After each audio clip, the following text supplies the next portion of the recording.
გენერალურმა პროკურატურამ სხვადასხვა ოპოზიციური პარტიის ლიდერების მიხეილ სააკაშვილის, გიორგი ვაშაძის, ნიკა გვარამიას, ნიკა მელიას, ზურაბ ჯაფარიძის, ელენე ხოშტარიას, მამუკა ხაზარაძისა და ბადრი ჯაფარიძის წინააღმდეგ სისხლის სამართლებრივი დევნა დაიწყო.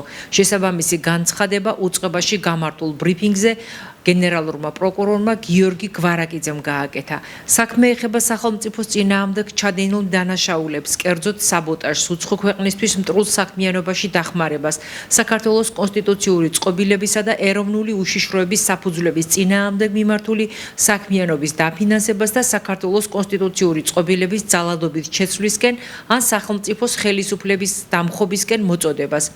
პროკურატურა აღკვეთის ღონისძიების სახით მამუკა ხაზარაძისა და ბადრი ჯაფარიძის მიმართ გირაოს, ხოლო სხვა ბრალდებულების მიმართ წინა სასამართლოს სხდომის თარიღის განსაზღვრის მოთხოვნით სასამართლოს კანონით დადგენილ ვადაში მიმართავს.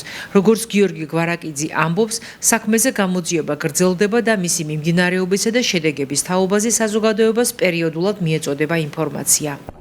საქართველოს პროკურატურის, სახელმწიფო უსაფრთხოების სამსახურის და შინაგან საქმეთა სამინისტროს ერთობლივად ჩატარებული გამოძიებით სახელმწიფოს წინააღმდეგ ჩადენილი დანაშაულების, კერძოდ საბოტაჟის, უცხო ქვეყნისათვის მტრულ საქმიანობაში დახმარების, საქართველოს კონსტიტუციური წყობილებისა და ეროვნული უშიშროების საფუძვლების წინააღმდეგ მიმართული საქმიანობის დაფინანსების და საქართველოს კონსტიტუციური წყობილების ძალადობით შეცვლისაკენ ან სახელმწიფო ხელისუფლების დამხობისაკენ მოწოდების ფაქტზე.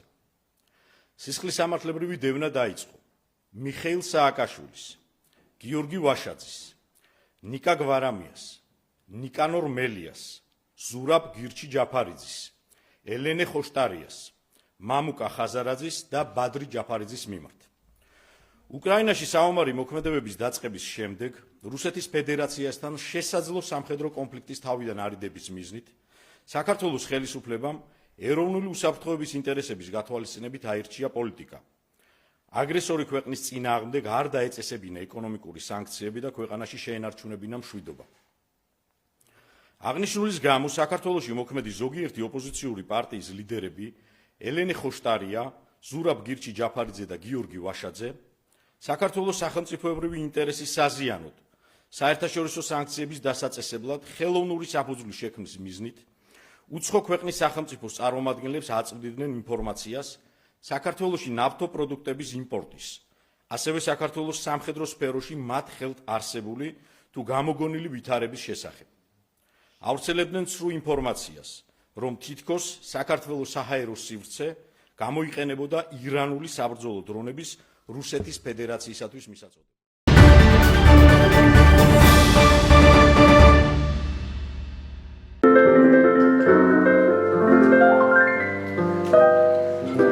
Some folks like to get away. Ეს მინდოდა რეგიონებში ახალგაზრდებთან შეხვედრა, იმიტომ რომ ჯაზი არის საკმაოდ რთული არტ ფორმა.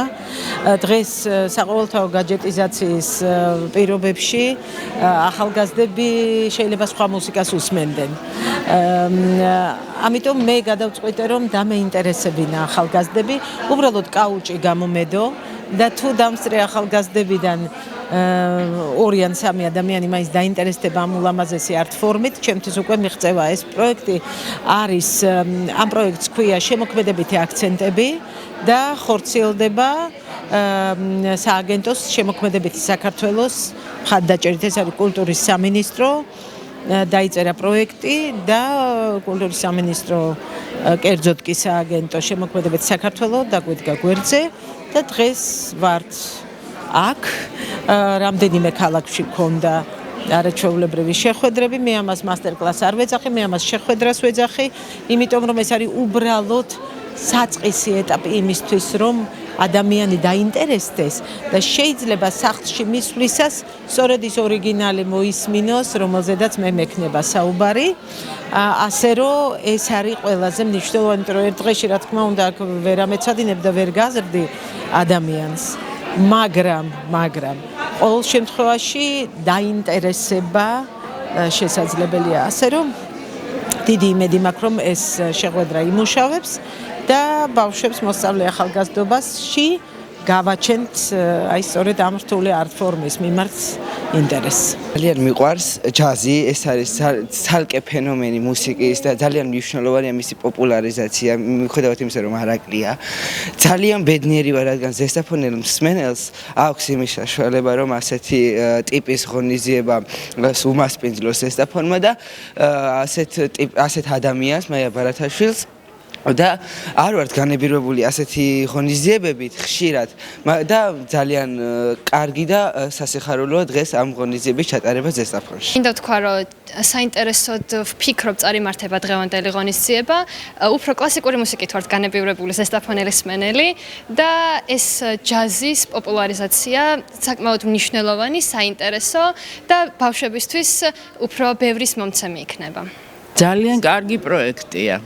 კულტურის სამინისტროს პროექტი, იმიტომ რომ ამ დონის მუსიკოსები, ამ დონის პროფესიონალები იშვიათად გვსტუმრობენ რაიონში და განსაკუთრებით იმიტომ რომ ამ თვითონ კონცერტი კი არ არის, ფორმატია, მასტერკლასია ჩადებული ამ პროექტში და აი ეს განსაკუთრებულად მნიშვნელოვანია, იმიტომ რომ თუ ამ ბავშვებს, რომლებიც პერსპექტივაში მომღერლობას აპირებენ, უნდათ რაიმე კონსულტაციის გავლა, მე გავაცანი დღეს რამდენიმე მოსწავლე ქალბატონ მაიას, რომელმაც დიდი სიამოვნებით გამოთქვა სურვილი თუ კი ეს ბავშვები გააგრძელებენ, რომ შეუძლიათ იკონტაქტონ მასთან, მიიღონ გაკვეთილები და აი ასეთი პროექტი ძალიან მომგებიანია ჩვენი მომავალი თაობისთვის და მომავალი მომღერლების აღსაზრდელად და მივესალმები ნამდვილად ამ პროექტს და სასურველია თუ ასეთი ბევრჯერ, მრავალჯერ გაგრძელდება ასეთი პროექტები კულტურის სამინისტროს მხრიდან.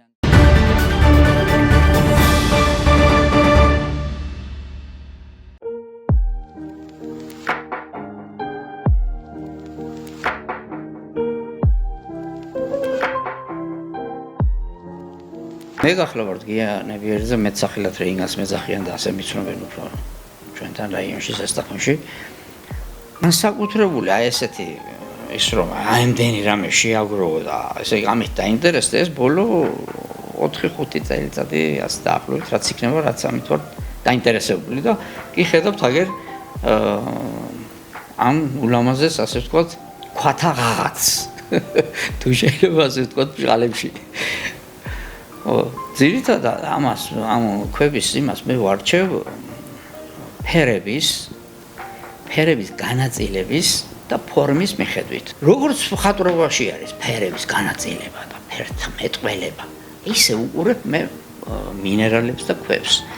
იქაც გამჩენი ღმერთი ყველაფრის მხატვარი არის და აი ამ ფერების მიხედვით ვარჩევა აი ამ ქვებს ეს ყველაფერი რას ერჩერჩებული. ამათ გაუძლეს ყველანაირ ასე ვთქვათ შეფასების მაქსიმალურ ასე ვთქვათ კრიტიკას და დავიტოვებ მე ესენი თორა. ერთი ამდენი ქვები მე კიდევ მოპოვებული მქონდა, მაგრამ ისინი აღარ დავიტოვე.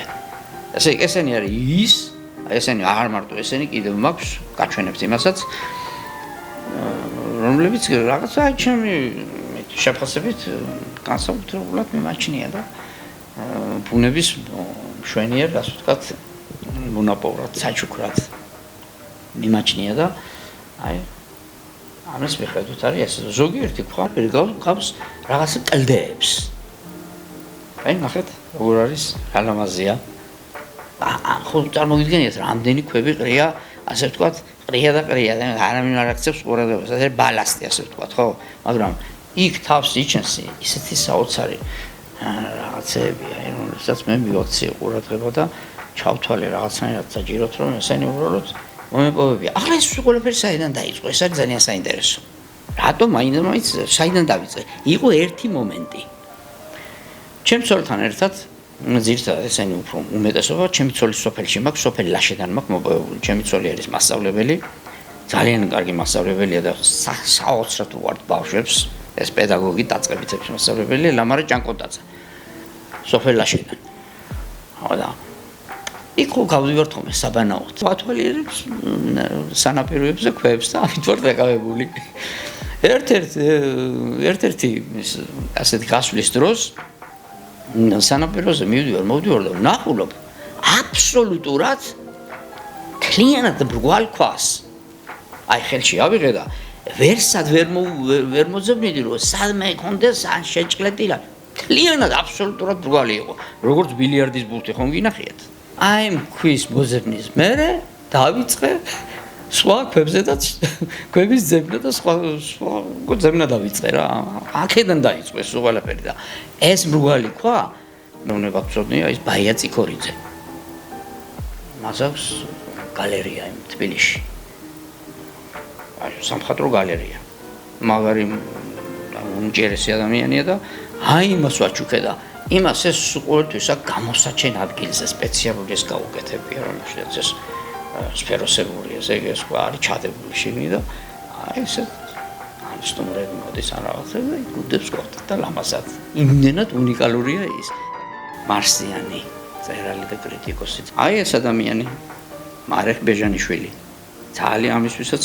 რამდენიმე ქვა მაქვს ნაჩუქარი და ძალიან მითეკიდება ჩემ ქვებს დიდი ინტერესით წერალი ნაირა გელაშვილი და კავკასიური სახლის დირექტორია თბილისში მის დაარსებულია ეს და თავის ბუხრის თავზე ჩემი ქვები აქ დამშვენებული იქაურობა პროზაიკოსი პუბლიცისტი იკა ქადაგიძე ჟურნალის სინდის მთავარი რედაქტორი ძალიან აინტერესებს ასეთი სამყარო ესე მაგ განლაგებული უბრალოდ ვაჩვენებ ვინც მოდის და ვტკბები